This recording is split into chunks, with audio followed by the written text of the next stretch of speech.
डेढ़ माह से एक केस जो कि सामने आ रहा है मगर हल अभी तक नहीं हो पाया। नए से नया मोड़ केस में आ रहा है दुआ ज़ारा। फिर से जब कोर्ट में पेश हुई पता चला कि उसने दोबारा से कह दिया कि मैंने अपनी मर्जी से शादी की है। हमने इसके निकाहनामे की वेरिफिकेशन करवाई है। यूनियन काउंसिल से वेरिफिकेशन करवाने के बाद हमें पता चला कि ये निकाहनामा वहाँ पे रजिस्टर्ड नहीं है। कारी गुलाम मुस्तफ़ा ने ये निकाहनामा पढ़ाया था। जब हमने उनको अरेस्ट करके उनका बयान लिखा तो उन्होंने कहा जी मैंने ये निकाहनामा नहीं पढ़ाया। किडनैप इशू आ रहा है, कह रहे हैं कि उसे स्मगल करना है। उस पर आपने उसे कहाँ से बाजियाब करवाया? 50 लोग आप मुझे बताएं, ये ह्यूमनली पॉसिबल है कि वो इनोसेंट है? इसको हम गैंग ना कहें तो और क्या कहें। शोहर का तो आईडी कार्ड भी नहीं बना हुआ और उसको 21 साल का बताया जा रहा है। ना लड़की का आईडी कार्ड है ना लड़की का आईडी। मीडिया के इंप्रेशन दे रहा है कि ये लव स्टोरी है। देखें हम अपने बच्चों को क्या बता रहे हैं। अभी मैं कल वहाँ पे जा रहा हूँ, इसमें हम एक एप्लीकेशन देंगे कि मेडिकल जो vision in the presence of court होगा। अस्सलाम वालेकुम जी, वॉइस ऑफ पाकिस्तान के साथ मैं हूँ आपकी मेज़बान मरियम इकराम जी। नाज़रीन, आप देख रहे होंगे कि तकरीबन डेढ़ माह से एक केस जो कि सामने आ रहा है मगर हल अभी तक नहीं हो पाया। नए से नया मोड़ केस में आ रहा है दुआ ज़ारा।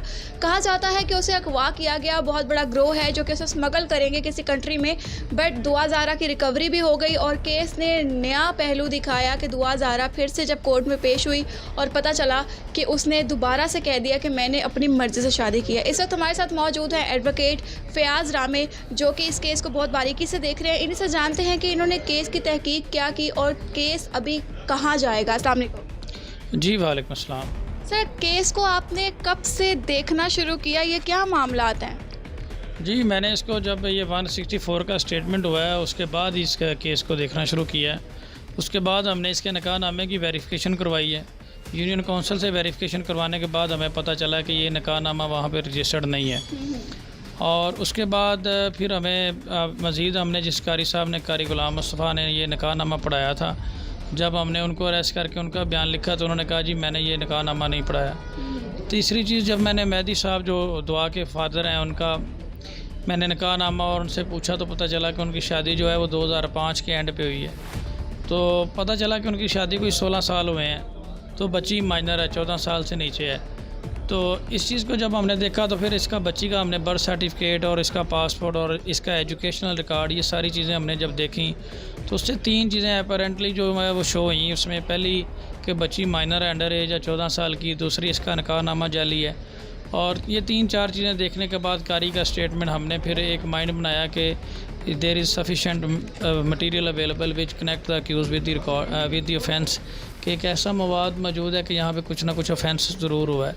उसके बाद फिर एक माइंड बन गया हमारा। फिर हमने जो निकाहनामे का गवाह था असगर, उसको पंजाब यूनिवर्सिटी से अरेस्ट किया। सर, मैंने ये चंद माह पहले, मतलब कि 1 माह पहले लगाया होगा कि मैंने एक इंटरव्यू किया था एक एडवोकेट का जिन्होंने दुआ ज़ारा के केस में इन्वॉल्व होकर दुआ ज़ारा को बरी साबित किया था कि नहीं वो सही है, वो अपनी मर्ज़ी से आई है और उसका हक़ बनता है शादी करने का। उनसे मेरा यही सवाल था कि आपका कानून क्या ये इजाज़त देता है कि एक बच्ची को आप उसकी गलती करने पर कह रहे हैं कि हाँ माँ बाप गए भाड़ में, आप जाएं और आप अपनी अय्याशी करें, तो इस तरह बाकी लोगों को भी फ़रोग मिलता है। आज एक नया मोड़ आया है कि दुआ ज़ारा का किडनैप इशू आ रहा है, कह रहे हैं कि उसे स्मगल करना है।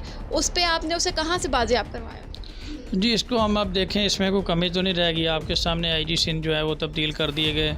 पूरे पाकिस्तान में इनके साथ छापे मारे गए। जो लॉ में मैंने पढ़ा है, मैंने अभी तक जितने भी स्टेटमेंट्स दिए हैं, मैंने कोई अपना ज़ाती स्टेटमेंट्स उसमें नहीं दिया। हमने जो लॉ में पढ़ा हमने वही बात कर रहे हैं। और उसमें बात ये है कि जब मैंने, जहाँ तक हमने पढ़ा है कि जब 2 या 2 से ज़्यादा लोग किसी ऑफेंस में इन्वॉल्व होते हैं तो उसको गैंग ही कहा जाता है, गिरोह कहा जाता है। तो इसमें तो 50 लोगों की लिस्ट जो है वो पुलिस ने सिंध हाई कोर्ट को दी। जी हम पकड़ नहीं पा रहे, डिफरेंट लोकेशन है जिसमें 3 लॉयर इन्वॉल्व हैं।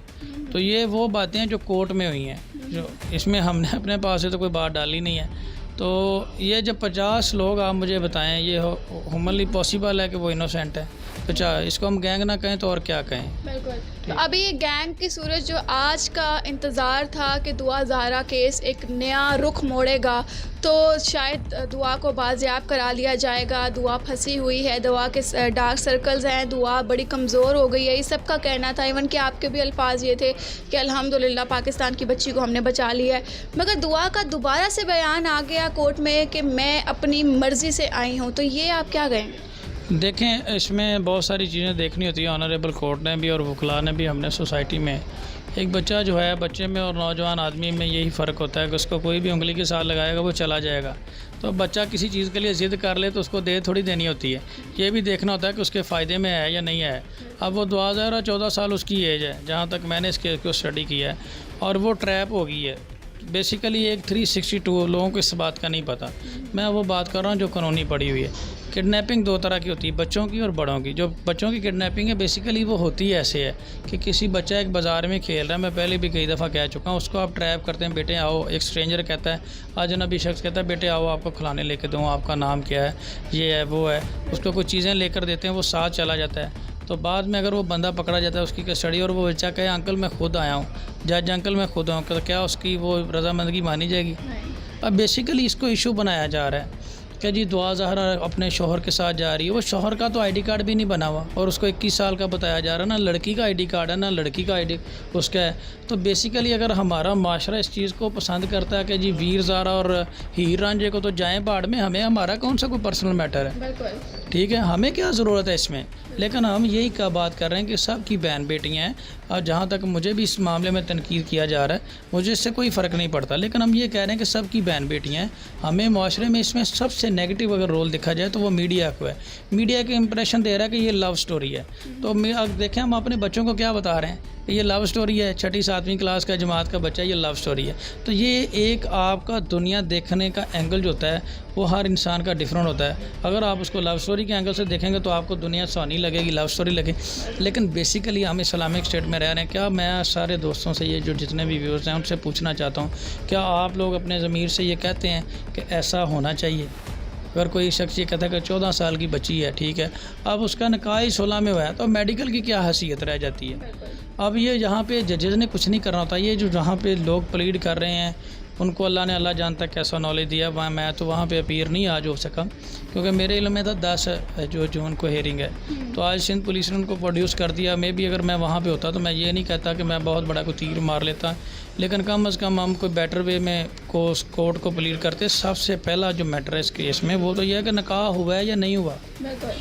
जब जी तो सर हमारा कानून जो है उसे कमज़ोर कहा जाता है हर बार। कानून की कमज़ोरी कहाँ पर है? ये इंसाफ क्यों नहीं मिल पाता?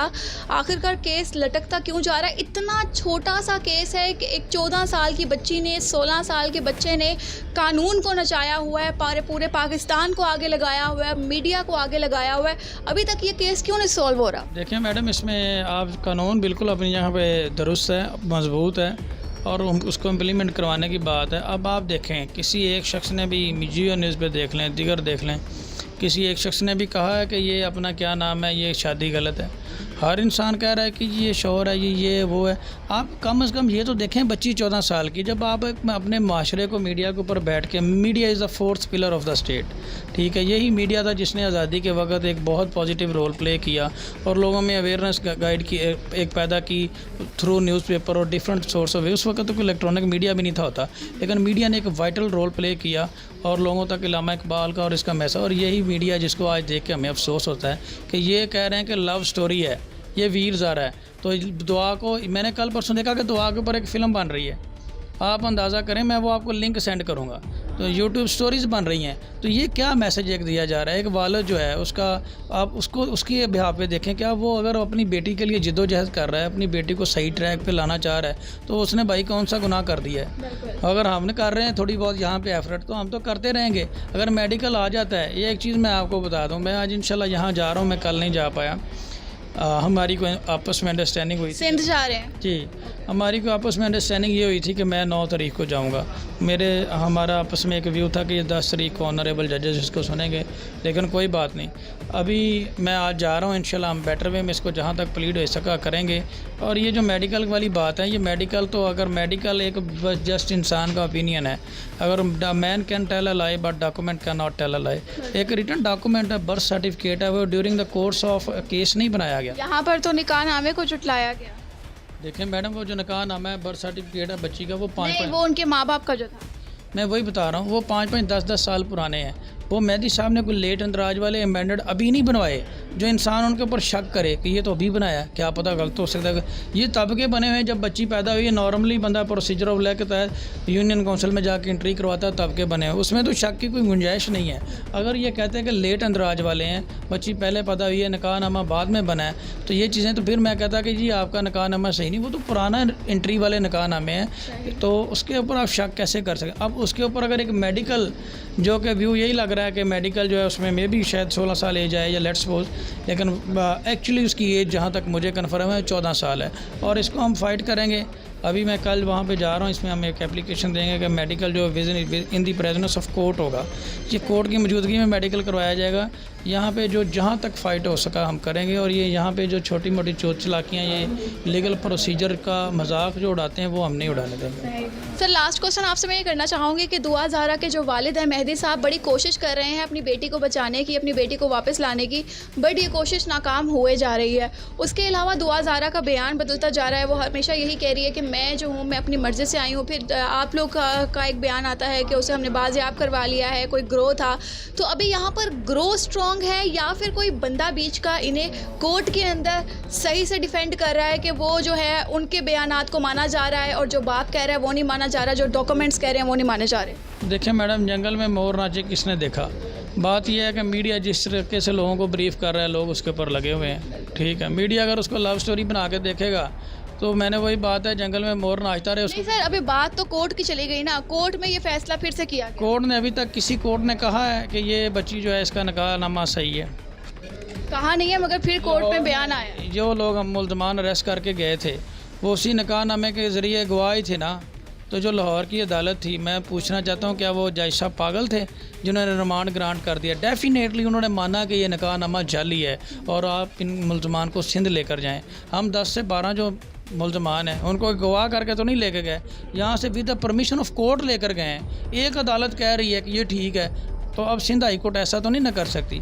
अभी ये मामला चलने दें आगे। उन्होंने एज़ पर ऑनरेबल कोर्ट ने सिर्फ इतना ही कहा है कि अगर मेडिकल का एज का डिस्प्यूट आ गया, बच्ची कहती है मेरी 18 साल है, वालिदैन कहते हैं जी 14 साल है, तो जज ने कहा चलो मेडिकल करवा लेते हैं। तो जो हमारे जज हैं वो डॉक्यूमेंट्स क्यों नहीं देख रहे? अगर आप बिलीव कर रहे हैं कि वालिदैन का जो निकाहनामा है वो ट्रू है, जो डेट ऑफ बर्थ है वो बिल्कुल ट्रू है, तो उस पर क्यों नहीं ट्रस्ट किया जा रहा है? क्योंकि हमारे मुल्क में तो कागजात पर यकीन किया जाता है ना। वो तो मैंने आपको पहले ही बता दिया कि document can not tell a lie, man can tell a lie. तो ये चीज़ें अगर हैं, अगर जज साहबान नहीं देखते तो उसके लिए रेमेडी अवेलेबल है, सुप्रीम कोर्ट जा सकते हैं। इसमें घबराने वाली कौन सी बात है? इसमें हम फाइट करेंगे, इसमें मैं पॉजिटिव हूँ। अभी इसमें कोई ऐसी बात नहीं है कि हमने कोई हौसला छोड़ दिया या कोई। मेडिकल में भी अल्लाह पे हमें यकीन है, मेडिकल जो मेरिट पे वही आना है ना। मेडिकल किसी की विशेष के मुताबिक तो नहीं आना।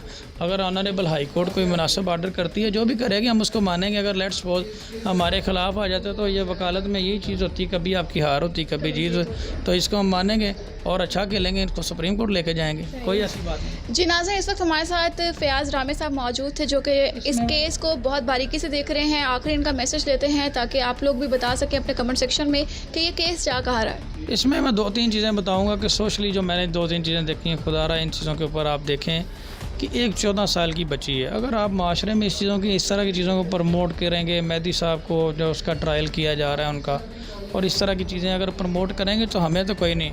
हम तो यही फ़ाइट कर रहे हैं कि लोगों की बहन बेटियों का मसला है। 14 साल की बच्चियां जो हैं उनको खुदा के लिए बख्श दो। अगर उनको आपने अपनी हवस का निशाना बनाना है, अब बच्ची ये यूजुअली एक नॉर्मली सी बात है, बच्ची जो है, एक छोटी बच्ची जो है वो कम अज़ कम 2 महीने से एक अननोन पर्सन की कस्टडी में रही है, उनकी कंपनी में रही है, तो ज़ाहिर बात है उनकी कंपनी में रही है तो उनका कुछ ना कुछ इन्फ्लुएंस तो होगा ना। तो उसका आते ही आप स्टेटमेंट ले लें तो आप उस स्टेटमेंट को कैसे फ्री विल कंसीडर कर सकते हैं? ये कहाँ का कोई कानून है कि जी उसको स्टेटमेंट उसका ले लें? ज़ाहिर बात है बच्ची को 8-10 दिन शेल्टर रूम में रहती है, वो उनके इन्फ्लुएंस से बाहर आती है, और स्टेटमेंट कैसे ले रहे हैं कि जनाब उसका वो जो मुबैना शोर है वो पास खड़ा हुआ है, वो पीछे से उसको शह दे रहा है कि मैं तुम्हारा लवर हूँ, मैं तुम्हारा रांझा हूँ, तुम मेरी हीर हो। तो वो हीर बन के स्टेटमेंट दे रही है। अब हीर को ये नहीं पता कि इसके बाद एजुकेशन किधर जानी है और वो फ्यूचर कहाँ पे होनी है। वो कभी बावल नगर लेके घूम रहा है, कभी किधर पे। अगर हम उसको सेव करना चाह रहे हैं, बेसिकली एक चाइल्ड को हम सेव करना चाह रहे हैं, तो इसमें हमारी एफर्ट्स को मुझे नहीं ये समझ आ रही कितना नेगेटिव क्यों लिया जा रहा है। और अगर ये लेते भी हैं तो हमारा दिल बड़ा है। और उसके मतलब मैं आपको एक शेर बताऊँगा कि पत्थर ही लगेंगे हर सिम से आकर तुझे, ये झूठ की दुनिया है, यहाँ सच ना कहा कर। तो ये बात है कि सच पे लिए लड़ने वालों के ऊपर तनकीद तो होती है, तो इंशाल्लाह हम फ़ाइट करेंगे, कोई ऐसी बात नहीं है और अल्लाह ताला इसमें हमें कामयाबी देगा। मैं डेड श्योर हूँ। आज मैं भी वहाँ जा रहा हूँ और हम इसको लीगली जहाँ तक हो सका है, या तो ये चाइल्ड रेस्ट्रेंट मैरिज एक्ट जो है इसको हम जला देंगे, या इस केस को जो एक एग्जांपल बनाएंगे कि उसमें 16 साल की हद लिखी है, इसको चाहे कुछ भी हो जाए फ़ियाज़ हमें इसके ऊपर इम्प्लीमेंट करवाएगा। ये मेरा आपका वादा है। और लेट्स सपोज अगर बच्ची की उम्र नेचुरली 16 साल से ज़्यादा आ जाती है तो फिर उसमें कुछ नहीं कहा जाए, फिर हम एडमिट करेंगे, फिर उसका राइट है। जी नाज़रीन, यहाँ पर फ़याज़ रहमान साहब की बातें थी जो कि इन्होंने कहा कि इस केस को मज़ीद ही बारीकी से देखेंगे और जहाँ तक ये केस आ सका वो सामने लेकर आएंगे, क्योंकि इंसाफ दिलाना और इंसाफ हासिल करना हर पाकिस्तान की बच्ची का हक है। तो आप लोग भी अपनी कीमती राय से आगाह कीजिएगा कमेंट सेक्शन के अंदर। अभी तक के लिए मुझे दीजिए इजाज़त। अल्लाह हाफ़िज़।